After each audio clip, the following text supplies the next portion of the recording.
What's going on, everybody? Welcome to the Anthony Sain Show. This is another episode here with my guy, Parish Sharky, in the building. Paris, what's going on, my boy? What's good, man? Welcome back. Guess who's back, man? Welcome back, man. You been gone for a minute, man. You had stuff you had to attend to, man, but my guy Paris is back this week. Good to see you back, my boy. Glad everything is good on your end, man. A lot of things going on in the world of sports. A lot of things going on in the M. The Grizzlies took a big loss last night to the Brooklyn Nets on Monday night. We're recording this on Tuesday. Of course, you guys are watching it. The Grizzlies lost on Monday night to the Brooklyn Nets. I think they lost by 2. Grizzlies had the ball with like 4 seconds left. And Dennis Schroeder, little ugly ass, came in and broke up Ja's dribble. Play. Santi could not get a shot off in time.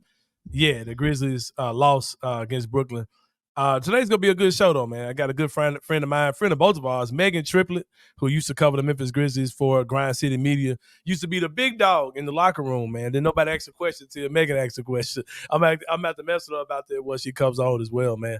Meghan Triplett, who she's part of the production team for the Brooklyn Nets, I think. I want to say she's part of I think the Yes Network. The Yes Network, yeah. So she's moved on to the big city out there in Brooklyn, covering the Nets. Going to have her on later on in the show. But also going to talk some Penny Hardaway and the University of Memphis basketball team in the third part of the show today. But today, like I said, we're going to start off talking about the Grizzlies. They are 4-4 right now as we speak. I think we should be 8-0. Well, you know what? I'll take last night's loss as the only loss, and I think we just lost. We just lost the game. I can't really blame it on any outside factors, anything like that. I can't get mad at Taylor Jenkins. This isn't a Taylor Jenkins loss. There are some people saying that they wish Jalen Wells had played more minutes and have closed the game. I don't think we've closed the game with Jalen Wells yet at all. And they did, and they kind of switched play by play because he was in like on the initial defensive play, and then when the ball went out of bounds and Brooklyn had like 3 seconds left on the play clock or shot clock, then they switched him out. I think for Jake LaRavia. So it was kind of like a play-by-play rotation switch at the last minute of the game. Yeah. Mm-hmm. Here's my thing, and I'll say this, I don't really care. I'm not really. I'll get into more what I think what happened last night, but I don't really think that it was a Taylor Jenkins thing at all. This team we're out a lot of dudes. We're out a lot of dudes. They finally caught up. Right. I will say this, that if it comes down to, I know Jalen Wells is missing a bunch of shots. If it came down to it, I still think I'm on Jalen Wells in the game over Jake LaRavia. I ain't gonna lie, but of course. Ain't a big deal. I think we would have lost. I think that game was because we did have a miraculous Jaren Jackson Jr. 3 that made the game even winner. So I'm not going to. Also, Jake LaRavia did have on that last defensive stop. He did well. Yeah, he played well on that last defensive stop too. So, like you said, whoever it was, they did what they were supposed to do to get to that last shot. Yeah, so the Grizzlies lost. I'm definitely optimistic about Zach Edey's game last night. I want to say he had maybe 25, 15. 12, and 4 blocks. Yeah, man. Yeah. On 11 for 12 shooting. First rookie since Hakeem Olajuwon. He looked slow as hell doing it, but he was definitely doing his thing in the paint yesterday. Hakeem Olajuwon is who we saw out there last night. Zakeem the Dream. It was a good game though, man. We had some guys who, kind of turned back into pumpkins yesterday, and guys like Jalen Wells had a bad game, Santi had a bad game. I would say everybody outside of Ja and Edey, technically. I guess Jaren was struggling. He had a mixed game, but not to his standard. Yeah, he didn't have a terrible game, but there was a stretch where he missed 2 close shots inside that really swung the momentum of the game. Yep. Defensively, he was okay, but he just didn't seem to be having the best game. But I saw somebody today, I think it was Chris Harrington, that said that the Grizzlies, we're as injured this year as we were last year. It hasn't stretched out for a long time, but for all intents and purposes, we are as injured as we were last year. You know what I mean? So it's just we got Ja Morant this year. Yeah, exactly. We got Ja, and he said basically that if you think about it, the type of guys that we're playing 2 starters that are rookies, right? And we've got other guys that are two-way guys that are major minutes rotation players. That's typically how a team that's not a playoff team or a lottery team or a team that's tanking operates. And we're 4-4, you know what I mean? I think we should be better than that. I think that once once you start getting guys back, you're still without Vince, you're without Gigi, you're without Luke Kennard, Marcus Smart, Desmond Bain. That's the start of this out. You know what I mean? That's an expansion team starting lineup. You know what I mean? And a team that might not be a bad team. You know what I mean? Right. But you got a lot of guys out, and once you get those guys back, you needed that depth yesterday. Like I said, a lot of guys turned back into pumpkins yesterday for sure. And it was all at the same time. Nobody was playing good except for Ja. And Ja had two of the most ridiculous plays. For the layups. Bro, I'm like, he almost did it 3 times. I'm like, man. He also had the no-look pass to Edie. Just like, God. Crazy. And it's so crazy because we seen him do this so many times. But even when he still do it yesterday, you still like amazed. Like, wow. Yeah. I can't believe it. Yeah. But, man, I'm going to tell you what I'm looking at. I don't know what their Brooklyn team is. We'll talk to Meghan Triplett about that after the break. But I know Cam Johnson looked good as hell. I'm like, bro, if I could just get you in the Grizzlies uniform, you would be so good in what we do, man. He's been scoring the ball more. He's kind of having that resurgence, kind of like Mikal Bridges had. Like where he's kind of the more load or whatever he's gotten. Like he looked really good. I like him. Dorian Finney-Smith. Dorian Finney-Smith. Dennis Schroeder, I would love to see him on the Grizzlies. They got a lot of dudes on their team. If they decide to blow that thing up, they got some nice little pieces if they want to do some type of fire sale for sure. Like I said, I'm not really tripping about last night's game, man. I think we're still going to be good. I think once we kind of get our footing, get some guys back in the next 2 or 3 weeks, you're going to get a lot of guys back. I think we'll start really looking like the team, we're supposed to be. But I tell you what, man, we're about to take a break. We're going to get Meghan Triplett in here, man. It's going to be a great interview. She's going to talk about the Brooklyn Nets. I want to know what this Brooklyn Nets team is, man. We're going to talk about that and more when she comes back. Can't wait to have her on the show. Meghan Triplett about to join us on the Anthony Sain Show. We'll see you guys in a minute.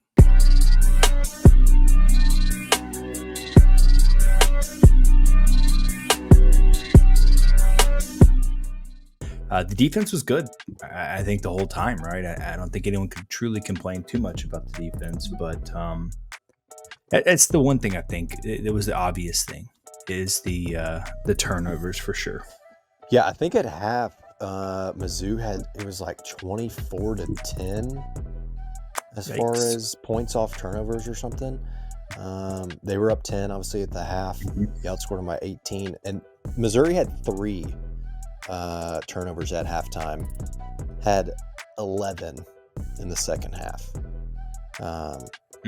So you really cranked up the defensive pressure. I just saw where Coach Gates even said that defensively, the press and our intensity, he was like it was a night and day difference, first half versus second half.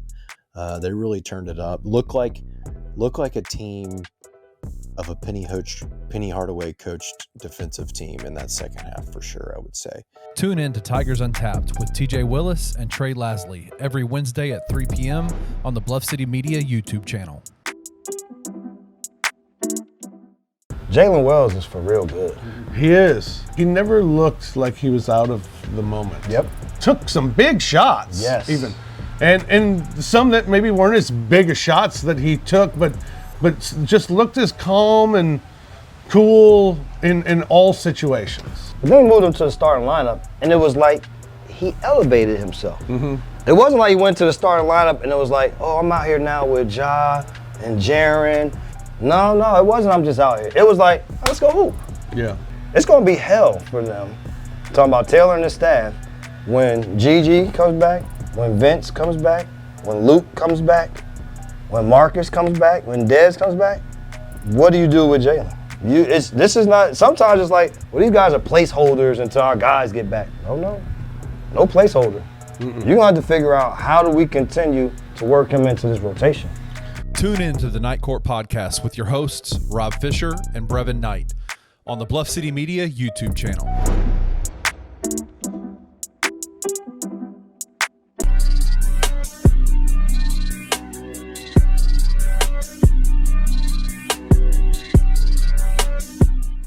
All right, y'all, welcome back to the Anthony Sain Show. As promised, I have a great guest coming on today. You probably know her from Grind City Media, doing her thing for several years, covering the Memphis Grizzlies.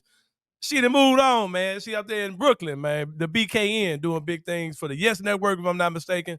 You can see her on the TV broadcast. You can see her on social media.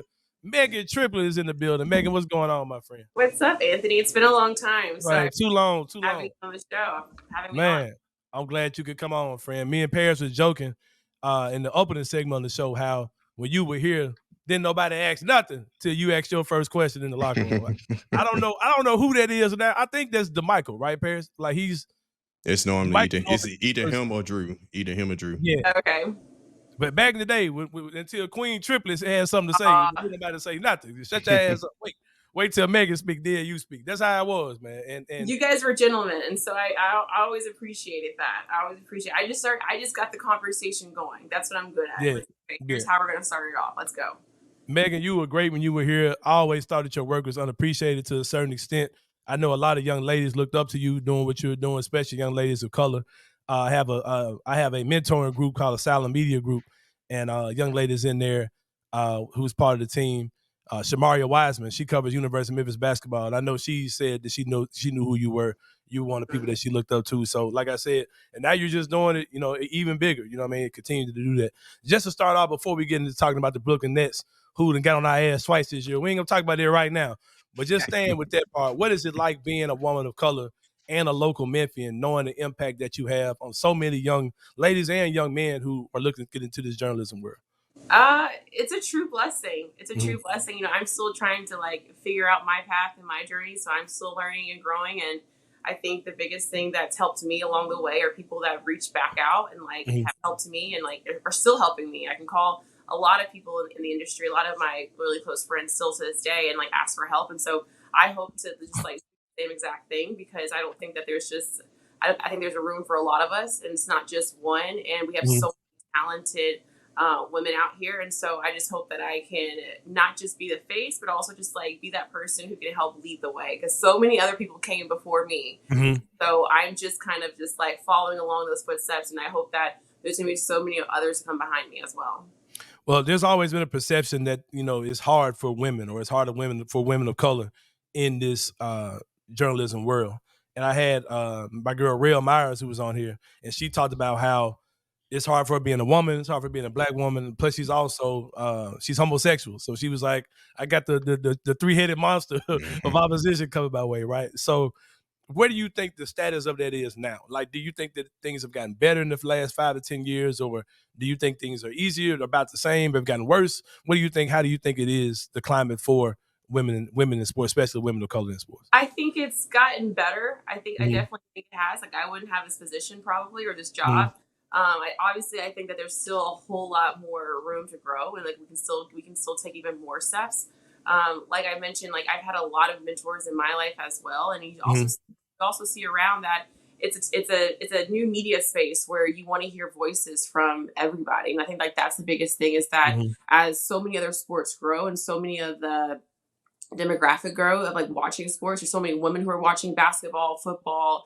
You see the growth of the WNBA as well. It's there should be a seat for us too. We have something to say. And so, if I go back into when I was in college, 15 years ago, I would probably have never thought that this would have been a space for me, or having a seat at the table. And so I do think that things have gotten better. There's obviously things that we can still improve on as well, though. Yeah, for sure. Well, I've been prolonging. Let's go ahead and get into it. The Brooklyn Nets have beaten the Grizzlies twice this year. If I was looking on the schedule at the beginning of the season, I would have thought this would have been, some Grizzlies. We lost both of these games. Now, the first night I was mad. I went to bed mad, literally mad. I heard a lot of Grizzlies fans were mad last week. I feel like it was an uproar of what is happening, what is going on. And I don't quite understand it, because it's so early in the season, and also I grew up in Memphis, grew up a Grizzlies fan, still a Grizzlies fan, worked there as well, and so I do understand that there's sometimes when fans get too excited and too upset so early into the season, where it's the third week of the season. Give things a little bit of time. Everyone just don't freak out over it. It's okay. Right. Well, the fan base imploded, and the media base imploded. It was a lot. Yeah. A lot happened after the Nets game, right? So, but last night I would have messed up. I said, okay, we just lost. We took an L. We played them. They beat us, whatever. But here's my question I have for you. This Brooklyn team, in the past few years, they've they've tanked. They've tried to be in a position to get the best draft pick as possible. And everybody pretty much assumes, hey, they're probably going to do that this year too. They're probably going to pull the plug whenever they're doing and start tanking. But I look at this Brooklyn team, I'm like, they're not short of talent. That team is a pretty good team on paper and on the court. They beat us twice, and I want to say they brought themselves up to 500 last night, had a tough overtime loss, I believe, against the Denver Nuggets. They can very well be a team that's got a winning record at this point. I'll ask you, someone who covers the team on a daily basis, what is this Brooklyn Nets team? Are they the team that can come out and beat the Grizzlies, or are they a team who's probably going to pull the plug in the next month or so, or are they probably both? What do you think they are from looking at their team? Obviously I'm not in the front office. I'm not a GM, so I have no idea what the plan is. All I can tell you is that from what I've seen on the court and from when I talk to the players, this is a competitive group. And they're not listening to all of the outside noise. They're not listening to the media. They're not listening to what everyone's trying to figure out, like what's going to happen in the future. All they want to do is compete, and they're going game by game. And I think what you're seeing is Jordy Fernandez, which is, the Brooklyn Nets. He's a first-year head coach. Come in and just has all these guys buying into the program and into the organization. You have a lot of guys on our roster who are fighting for a spot, fighting for playing time, fighting for a potential contract. And I think when you look at it from what you've seen, even against the Grizzlies, the Nuggets, the Bucks, the games that they have played in, you're just seeing that fight come out. And so you're seeing these guys buying into it, buying into the culture of what Jordy Fernandez was trying to set. And they're playing aggressive, physical basketball. It started at training camp, and that was something that Jordy Fernandez, for like that week of training camp, they went all in on. You're gonna pick up full court, and they've been doing that all summer and playing that competitive way. And so now you're seeing that translate into like real time game NBA action, and that is where that fight is coming from. And the guys are having fun. I think a lot of these guys see Zaire Williams, who we knew in Memphis, who I now get to cover here. There's a different type of joy that he's playing with, and he's enjoying himself. Dennis Schroeder, who's like a vet and has been around and has played a lot of teams, but he is taking on this leadership role, and you're just seeing a different dynamic of his play. He's always had it, but I think that it's just shining in a different way because he's been that guy to kind of rally all these young guys together. And so it kind of goes from from the coaching staff, from top to bottom. It's like these guys just want to fight and compete. So what is I got it. Go ahead, Perry. I got a question. Speaking on Zaire Williams, like what else? I know you said he seems like he's just much more joyful, but what else part of his game that you've seen him just get better at since he's left Memphis and been in Brooklyn? I wouldn't say it's like him getting better. I think and he'll even like credit his time in Memphis for like the times that he was growing. I think a lot of times he put a lot of pressure on these guys, and like first 3 years, I think when he was in Memphis, it was just a different type of role that he had to play. But the good thing is, like, he had to play great defense with the Memphis Grizzlies. We know Memphis the last couple of years has been so heavy focused on the defense, and you come into Brooklyn where, hey, we're also going to be focused heavy on defense, and he's able to like let that showcase. And I think sometimes when you are in a situation where it wasn't bad, you're just trying to figure some things out. You had some highs and some lows, trying to figure out how you're going to be a NBA, pro in this league. It can take some time. And now you're here and you have kind of gone through those ups and downs. But now in Brooklyn, it's just a new chapter. I think sometimes you just need a new fresh start. And I don't think there's a knock to anything about his time with the Grizzlies. I just think that like, everything has just been a stepping stone. And he's just reached that like confidence level that he's able to let that shine through with this Nets group. Something that's always been synonymous with Brooklyn is, regardless of who the owner is, the GM, whatever, is taking big swings, right? You had the Paul Pierce, Kevin Garnett attempt, about 10 years ago. And then you had, KD and Kyrie Irving and James Harden a few years ago, right? And now they're a team who is clearly a team in transition. What is the fan pulse like? What is their reception of being a team where when you think Brooklyn, you're thinking about people trying to come in and like post your players? Like that team has a lot of good players on. You got Nick Claxton, Dorian Finney-Smith, Cameron Johnson, Dennis Schrader, like you said, Ben Simmons, Cam Thomas. But all these guys are guys that people are saying, okay, come trade deadline, we're calling Brooklyn, right? So how are the fans reacting to their transition from being a team that's been trying to compete, not just at a regular competing level, but taking those big swings to get those type of players? What is that type of transition like with the fan base? I think the good thing is that Brooklyn's been here before. They've done this before. Yes, look at the last few seasons. Yes, you had these big names, and I think the expectations were high. But if you go back 5 years ago, like they were here before. They've done this before. So I think Brooklyn Nets fans are like, okay, you know what? Things didn't go our way for those, 3 or 4 years that we thought that like this was our time and our moment. But however, we've seen what Sean Marks's front office can do, and I think you kind of see the steps that they are taking. So I don't think Nets fans are upset. I mean, it goes up and down, as you guys mentioned with the Memphis Grizzlies fan. It goes up and down. A game can like snap like that, and people are like, all of a sudden changing their mind. But I will say that they have gone through this. If you have been a part of this organization and seen what they've done from like New Jersey times to New Jersey Nets to early days when coming to Brooklyn, they have gone through this before. You got the Spencer Dinwiddie time and like kind of what when that kind of transpired. So I think it's just more of like just sitting back and they're going to wait and kind of see what happens, because you got a lot of draft picks coming up. And so you do know that draft picks are very, very valuable. But however you do play it out, it's very, very valuable. And as you mentioned, like, yeah, you have a lot of guys who are names are being, thrown out there when it comes to potential trades. And I cannot imagine what it is like for a player. I can't speak on that.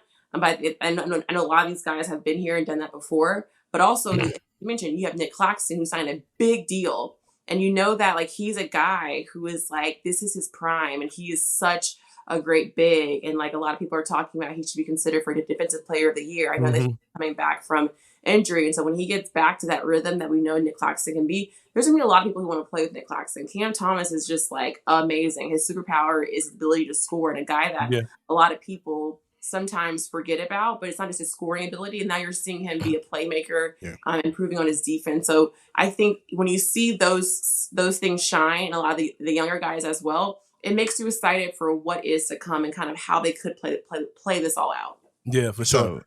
So thinking about Nick Claxton, I know it's like when Ben Simmons basically started at center.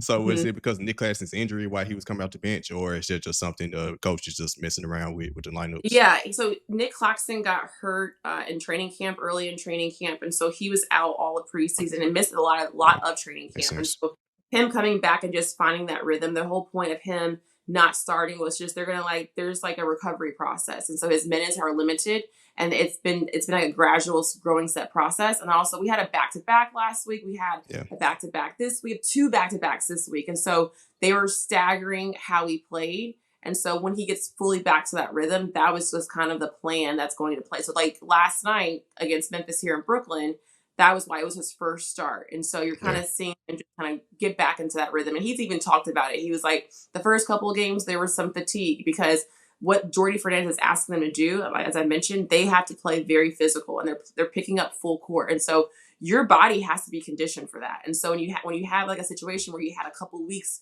of not doing that, it's going to be a slow process. But you're kind of seeing Nick Claxton get back into that rhythm. And so he played in a back-to-back this week, which was great. He said he's feeling good. Now we have 3 days off before another back-to-back on Friday and Saturday. So they're going to reassess him and like evaluate him to kind of see what the next step will look like for him. We mentioned Dennis Schroeder earlier in the interview, and he's a guy who, as long as he's been in the league, I haven't liked him. Like he's been a guy I never cared for, right? And he's boiled and baked us many times before, right? Especially when he played for the Lakers. And I find myself honestly cheering for him this year because he's never really been given the opportunity to really kind of be the man once he kind of started getting his feet in the NBA. They would use him as a 6 man at the best. And now he's got a starting job on a team where he seems like he's really being appreciated. He's getting the productivity.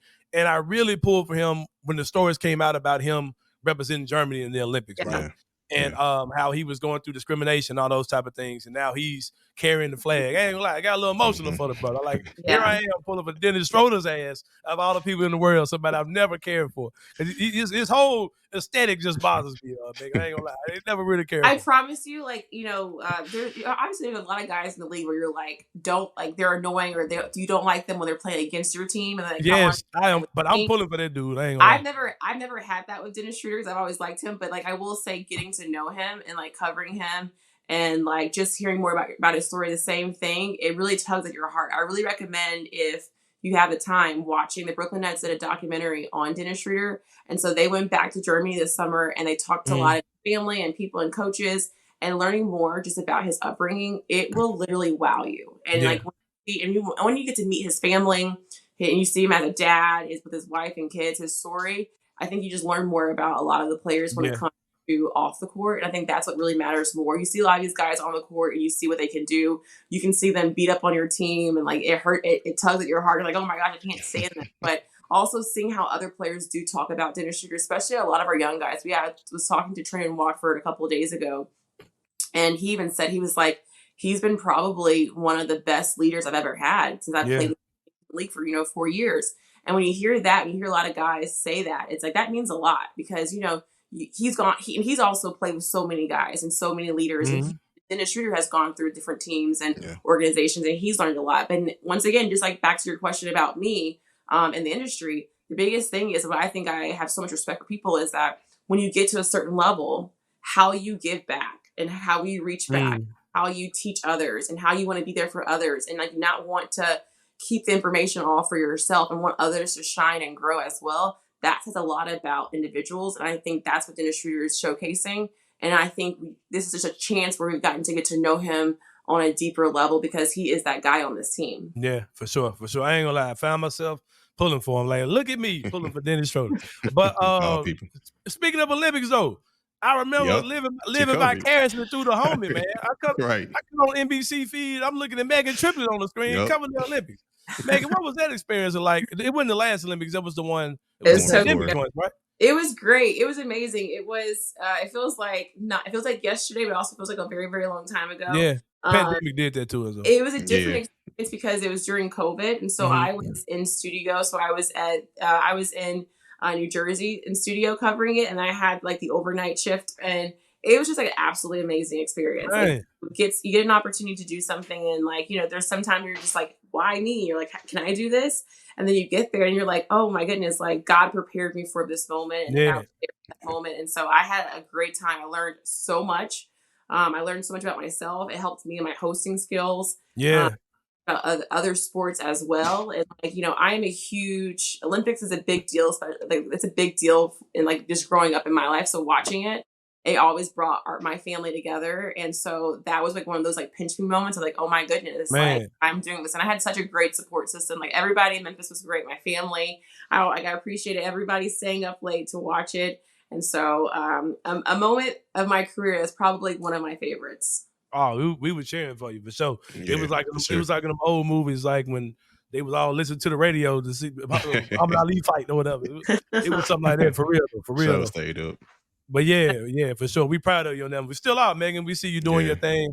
Memphis born and bred, doing your thing. We definitely proud of you. But with that being said, we know that you are a native Memphian, born and raised here, came through, Memphis school systems, when it's doing your thing, working for the Grizzlies, all those type of things. Of course, you're a Grizzlies fan. We're going to go ahead and get to it. What are your thoughts on the Grizzlies? Even though you're watching from a distance, I know you're still watching. Ja back doing his thing. Still got a little injuries, a little small nagging injuries trying to get through. Zach Edey, all those type of things. Just give us your quick thoughts on the Grizzlies so far this year. I'm excited for the Grizzlies can be. As you mentioned, you guys are dealing with a lot of injuries, but that's kind of what excites you because you've seen a lot of guys like make a name for themselves. I think Jalen Wells has been like, I am just like wowed by him. I think it was a guy that I didn't know much about. And so kind of seeing him like come into this like fold and like being a starter. And like, I think you guys are going to have like a lot of hard, you're going to have to answer a lot of hard questions, especially when healthy again. And I think that's, that makes everything interesting because when you have so many guys that you can like plug and play like that makes it where it's like, oh, this team could be really good. And Zach Edey, I know from being a Grizzlies fan in Memphis, like the big has always been, that puzzle piece that we've been trying to figure out what it looks like. And will Zach Edey as a rookie be good? Seeing him play last night, it was like, especially when you think about like we were undersized, but how Zach Edey as a rookie can like dominate that area and seeing the connection and the chemistry that he already has with Ja Morant is, to me, that excites me for like what is to come. And then, obviously I can't wait for Desmond Bane to get healthy and Marcus Smart to get healthy. I didn't get a chance to kind of see that fully even last week. My parents go to all the games still. So like I get a lot of information from them, even when I don't. They're at all the Grizzlies games as well. So like they're huge fans. And so I learn a lot about them, but I'm just really excited for when everyone gets healthy, what that could look like. I feel like I've been waiting for that for 2 years now when everyone gets healthy and when everyone gets available. what that can really look like. I love seeing John Moran out there. I mean, he is a walking highlight, and it's just absolutely. I had the opportunity to see it live for so many You years. saw them 360s in person last night. It's kind of just like, oh my goodness, like, oh my gosh. And I told John and Jaren last week, I'm always cheering for them. Like, you know, Yeah. they were always great guys to cover. I consider them like I love their families, and so I'm always cheering for them. And so I think it's just a matter of like getting healthy, and like I just think it's really, really cool how the Grizzlies organization continues to find so many guys who fit that culture that they always have, like that grit and grind culture. They can be guys where you're just like, huh, could this work? And it's always like, they did it again. Like they found another one. They found another one. So I think now it's just like laying it all out there. So I'm excited for what's to come when everybody's healthy. Like I just like when everybody's healthy, I think this team is going to be a really hot team in the West. Especially when you look at a guy like Jalen Wells, who's got this face that looks like he's in middle school, and he looks like he's having fun. When you watch him play, it's kind of like looks like he's on a field trip. Right. He doesn't get really too upset. A call might not go, but he's like, what? Well, okay. Right.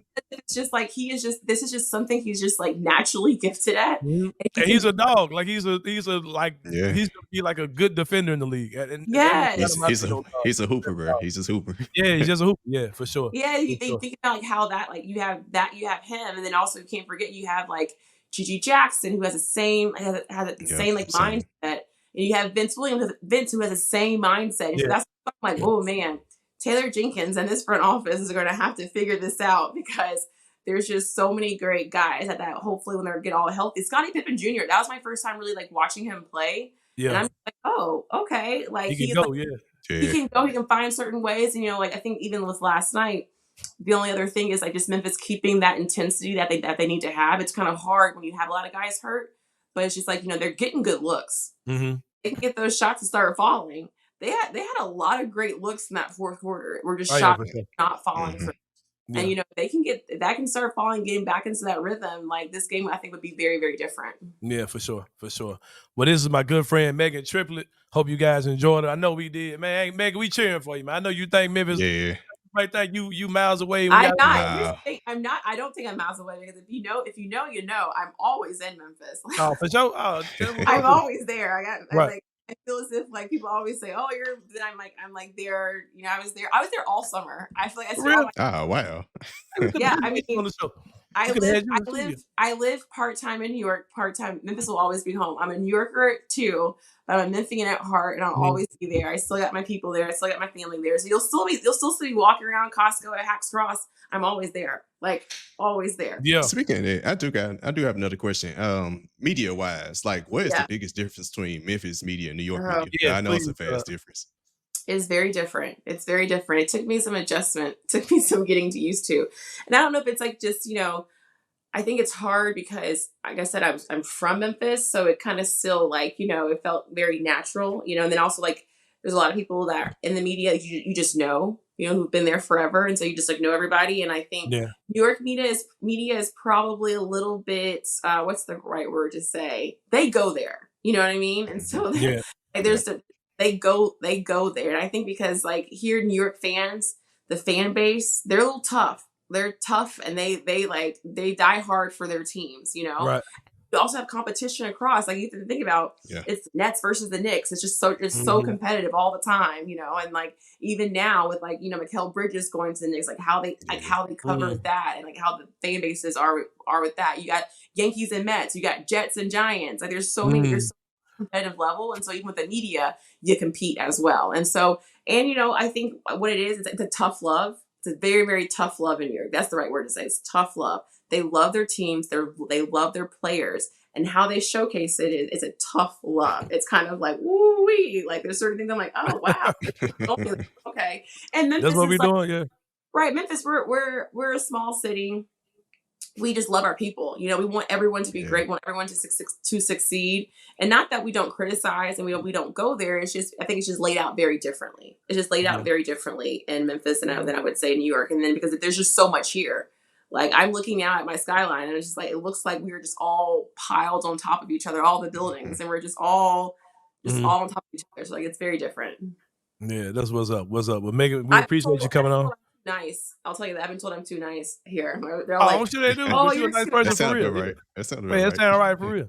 They Well, think I I'm tell too you nice. what, if you're here for the All-Star break or whenever you're here for a while, we got to get you in.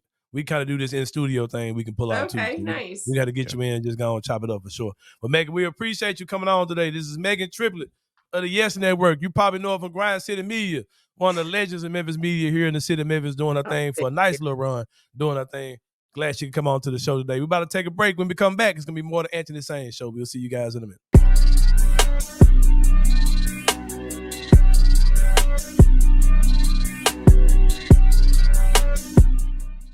The defense was good, I think, the whole time, right? I don't think anyone could truly complain too much about the defense, but it's the one thing I think it was the obvious thing is the turnovers for sure.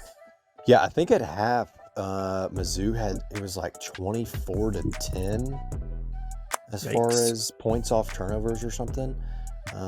They were up 10, obviously, at the half. They outscored them by 18. And Missouri had 3 turnovers at halftime, had 11 in the second half.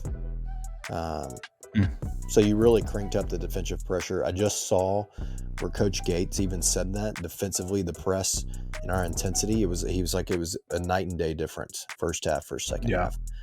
They really turned it up. Looked like a team of a Penny Hardaway coached defensive team in that second half for sure, I would say. Tune in to Tigers Untapped with TJ Willis and Trey Lasley every Wednesday at 3 p.m. on the Bluff City Media YouTube channel.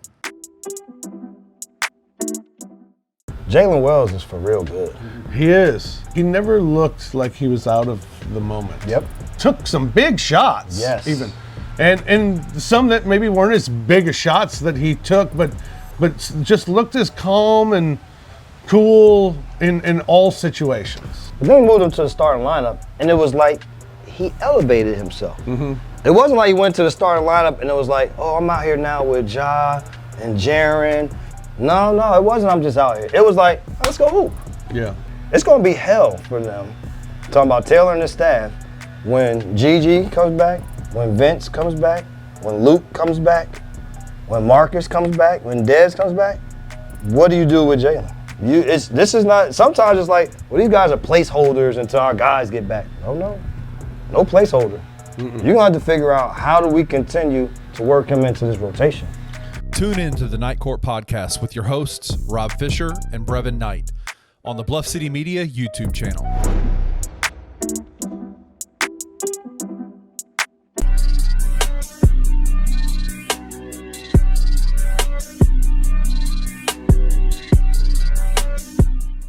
All right, y'all. Welcome back to the Anthony Sain Show. Shout out to Meghan Triplett, man. Great interview, doing big things, representing the M for the Yes Great Network interview. out there in New York, man. Great interview. Hope it inspired a lot of people, man. Young women of color, man. Anybody, really, who's trying to get into the journalism world. She does not compromise in what she does. She stands on her abilities, stands on her skills, stands on her accomplishments. Like I said, man, Olympics, all these type of things she's done that are a part of her catalog, part of her resume. Shout out again to Meghan Triplett. But, man, Tiger basketball had a game last night playing against Missouri. Missouri, not one of the top teams in the SEC, but they are an SEC team. And I'll say the way I've been saying for a while, man. I've been getting my jokes off about how I don't know who none of these guys on this team. This is a faceless army that Penny Hardaway has put together, man. That team battled back. They were down double digits in the first half, ended up getting up by double digits in the second half. Just a scrappy team playing defense, man. I'm still trying to learn these dudes. I know PJ Haggerty. I know Dane Danger. I know Tyrese Hunter. He's there. I think. Kobe. He's the guard. He's Kobe Rogers. Rogers. Hold on. shooter. I done gave y'all the whole. I know my boy. The Nick Jordan. baby for Nick Jordan. I know the whole starting lineup on y'all ass. Musa Cisse. Come on. Musa Cisse, bro. That's all I need. But they got another little dude that got the D-Lo braids, bro. Not the current D-Lo, but the old D-Lo braids. He got those. Yeah. They got a little young dude on the team. They got a dude named Okochi. Yeah, Baco Barack. Okochi. Like, hey man, go playing, bro. Go playing like I don't know my Tigers, bro. But anyway, Coach Penny Hardaway, I think it's gonna be a good year, man. Like I said, I think they'll lose to the good teams on their roster. On their schedule. But I think that's a team that's built for the AAC. There's going to be a good team in the AAC. Did you catch the game? I tried to watch the replay last night, but I crashed on that joint. So what do you think about that Tiger team so far? So you know, the Grizzlies playing at the same time. So I tried to have both games on. I had one on TV and one on the iPad. Yeah. Initially, I had the Tigers on TV and Grizzlies on the iPad. What? I was about to fall asleep on the game in the first half. I ain't gonna lie. They were slowing out. They were down by 14. So I was like, all right, we're gonna switch to the Grizzlies game on the main TV. The Tigers on the iPad. The corner of your eye just started twinkling. Right. Coming back. So I saw the comeback, but did I really see enough to know exactly how they made the comeback? No, because I was paying more attention to the Grizzlies game because I had the first half went. But I can say this: they're going to play hard. I think I just seen from Twitter and things Kenny had said before.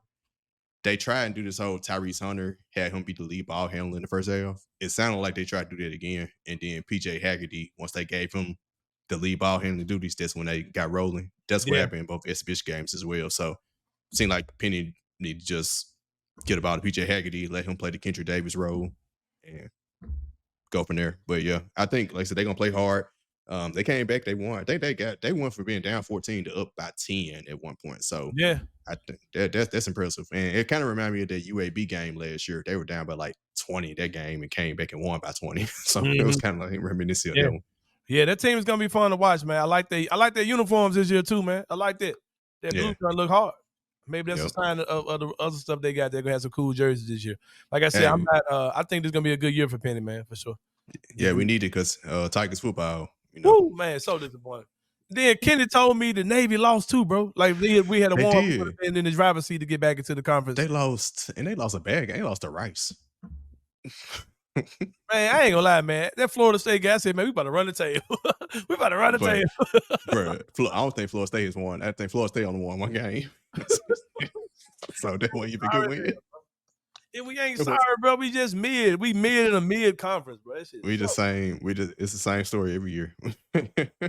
Same story. Cause bro, how come we haven't won it? How come we even been to the AAC title game, let alone won it? Man, that shit crazy, bro. Shit crazy. Well, man, it's been a fun show, Parish, man. Meghan Triplett was a great interview. The Grizzlies gonna be all right, man. We're gonna be all right, man. We got this thing. The troops gonna start coming back in. You're gonna have Vince, Bain, Smart, Gigi coming in very soon. So it's gonna be great year. I'm sure Luke Kennard might be back this week. Yep. It's going down very soon, man. Get some of these guys back. Well, for Parish Sharkey, this your boy Anthony Sain. We appreciate y'all, man. Get in the comments, man. If you like something about the show, comment, like it, share the clips, whatever you're trying to do. Man, we appreciate y'all supporting us and everything we do with the Anthony Sain Show. We'll see you guys Friday, man, and we out. Thank you for listening to the Anthony Sain Show. If you enjoyed this episode, leave a rating and a review wherever you download your podcasts. Also, like and subscribe to Bluff City Media's YouTube page. For comprehensive coverage of Memphis sports, head over to www.bluffcitymedia.co and find out how you can become an insider. We will see you back here next week.